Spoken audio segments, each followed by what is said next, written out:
అదే కాకుండా నాకు తగిలిన ఇంకొక షాక్ ఏంటంటే, నాకు పెళ్లికి ముందు వీళ్ళు హిందూస్ అని చెప్పేసి పెళ్లి చేశారు. కానీ పెళ్ళైన వెంటనే నాకు తెలిసిన విషయం ఏంటంటే వీళ్ళు క్రిస్టియన్స్. వాళ్ళు లోపల ఎట్లాంటి హిందువులకి సంబంధించిన పూజలు కానీ హిందూ కార్యక్రమాలు కానీ, అంటే బయట పబ్లిక్లో మరి ఏం చేస్తున్నారు, ఏం పూజలు చేస్తున్నారు, ఎక్కడికి వెళ్తున్నారు అనేది నాకు సంబంధం లేదు. నేను ఇంటి కోడల్ని, ఇంట్లో ఏమైతే ఫాలో అవుతున్నారో వాటిని నేను పరిగణనలోకి తీసుకుంటాను. అక్కడికి వెళ్ళిన వెంటనే వాళ్ళ ఇంట్లో ఒక పూజ గది లేదు. బట్ మేము పెళ్లి చూపులకు వచ్చే ముందు అక్కడ మాకు తగ్గట్టుగా అన్ని ఫోటోలు అరేంజ్ చేసి మమ్మల్ని మోసం చేసి మమ్మల్ని పెళ్లి వరకు తీసుకొచ్చి పెళ్లి చేశారు.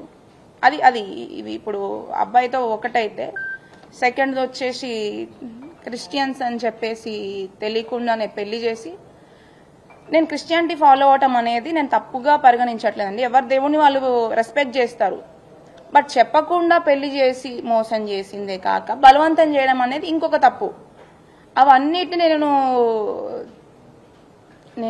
నేను ఎఫ్ఐఆర్లో క్లియర్గా చెప్పినా చెప్పకున్నా ఇప్పుడు డైరెక్ట్గా మీకు ప్రతి ఒక్కరికి నా బాధ అర్థమవుతుంది అని చెప్పి ఇప్పుడు ఇంకొకసారి మీకు అందరికీ చెప్పుకుంటున్నాను.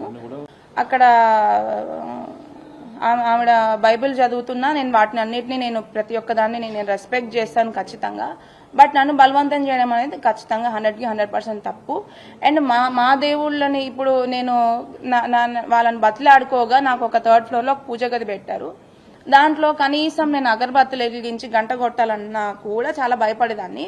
ఎందుకంటే ఆమె ఆ టైంలో చేసిన నాకు ఆ వ్యాఖ్యల వల్ల ఫస్ట్ నాకు పూజ చేయాలన్నా కూడా దాంట్లో భయమేది.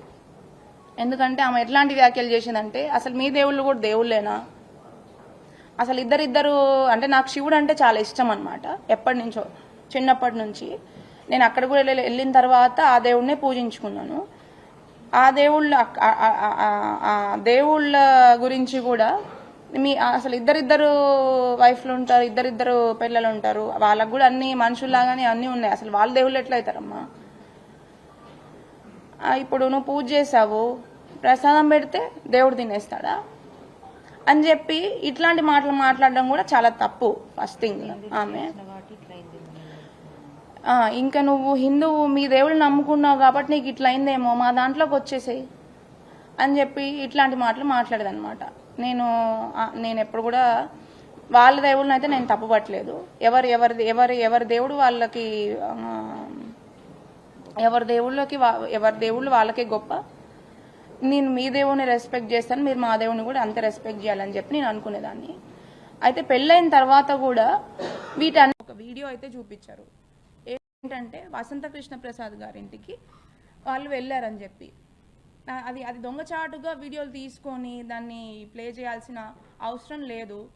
ఎందుకంటే నన్ను అడిగితే నేనే చెప్పేదాన్ని, నువ్వు వెళ్ళావా అమ్మా అని. అంటే అవును వెళ్ళాననే చెప్తాను, న్యాయం కోసం వెళ్ళాను. ఆయన న్యాయం చేసి ఉంటే, ఆయనే సెట్ చేసి ఉంటే కరెక్ట్గా, అన్యాయం చేయకుండా నాకు నేను ఎందుకు వెళ్తాను? వసంత కృష్ణ ప్రసాద్ గారి దగ్గరికి వెళ్ళాను, దానికి ముందు కూడా ఇంకొకసారి వెళ్ళాను. ఎందుకంటే నాకు న్యాయం చేయాలి, నాకు న్యాయం కావాలి, నాకు అన్యాయం జరిగింది అని చెప్పి ఆ ప్లేస్లో వసంత కృష్ణ ప్రసాద్ కాకపోతే లోకల్గా ఆ ప్లేస్లో ఎవరు ఉంటారో వాళ్ళ దగ్గరికి వెళ్తాను. వాళ్ళ తమ్ముడు ఉన్నా వెళ్తాను, వాళ్ళ అన్నయ్య ఉన్నా వెళ్తాను, ఎవరున్నా వెళ్తాను.